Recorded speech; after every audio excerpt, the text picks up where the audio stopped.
Welcome to The Explainer. Today we are jumping right into a super high-stakes showdown between the US and Venezuela. But, this isn't your typical war with soldiers and tanks. We're talking about a hybrid conflict, one that's fought using economic sanctions, political arm twisting, and some serious military intimidation. We're going to break down exactly how this shadow war is playing out and what it all means for the future of the region. All right, so how did we get to this point? Let's kick things off with the really dramatic incident at sea that basically took this whole conflict from a slow simmer to a full-on boil. So I want you to picture this. You're in the Caribbean Sea, and the tension is just off the charts. We're talking about the biggest U.S. naval presence here since the Cuban Missile Crisis. A U.S. warship starts closing in on a massive oil tanker called the Skipper. And right there, that's the moment this cold conflict between the U.S. and Venezuela turns hot. And the stakes? They're absolutely astronomical. The Skipper is loaded with nearly 2 million barrels of Venezuelan crude oil. That's enough to send some serious shockwaves through the global energy markets. For both sides, this is a prize worth millions and millions of dollars. So U.S. forces move in, and they move in fast, boarding and seizing the tanker. Now, Washington's official reason for all this? They claim the Skipper was violating sanctions tied to terrorist groups. And to make things even more complicated, it's reported that some of that oil was headed for Cuba. That just thickens the geopolitical plot, doesn't it? There is absolutely zero room for doubt about what the U.S. plans to do. President Trump comes out and announces that the U.S. is just going to keep the oil. So this isn't just a seizure anymore, it's a confiscation. It's like pouring gasoline on an already raging fire. And Venezuela's response? Well, it was swift and furious, exactly as you'd expect. They immediately call it international piracy, a direct assault on their sovereignty and, let's be honest, a blatant theft of their most precious resource.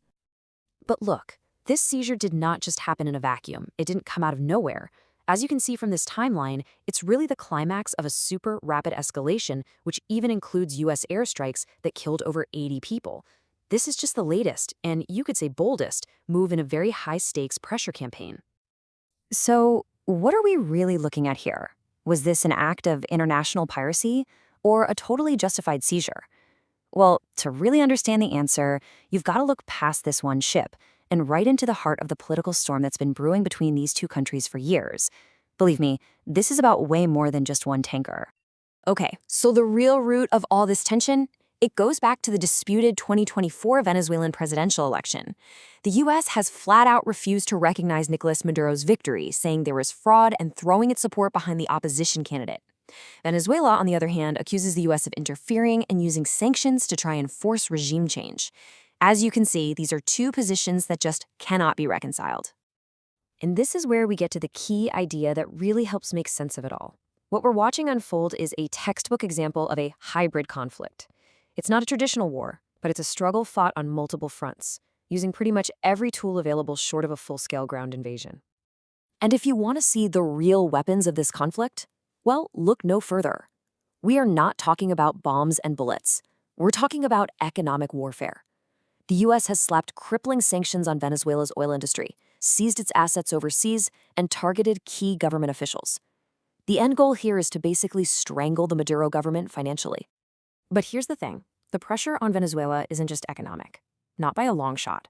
There's a second and equally explosive front opening up, a territorial dispute that's over a century old and is being reignited with some seriously dangerous consequences. This right here is the Essequibo region. It's a massive piece of land, actually larger than Greece, that both Venezuela and neighboring Guyana claim as their own. And wouldn't you know it, it's sitting on a sea of newly discovered oil. So what was a long dormant border dispute has now turned into a geopolitical powder keg just waiting to explode. And Venezuela is absolutely making its move. They've already passed laws to basically annex Essequibo, they're planning to install their own government there, and they've sent warships into the disputed waters where big companies like ExxonMobil are trying to drill for oil. So, you can bet Washington has something to say about all this. They've drawn a very clear red line. The U.S. is backing Guyana, stepping up military cooperation, and has warned Venezuela against any kind of aggression. Suddenly, a regional dispute has become a direct proxy showdown between the U.S. and Venezuela. Okay, so let's recap. We have an economic war at sea and a territorial standoff on land. I mean, the stage is set for a major escalation, and all of this leads to one absolutely critical question. It's the question on everybody's mind, right?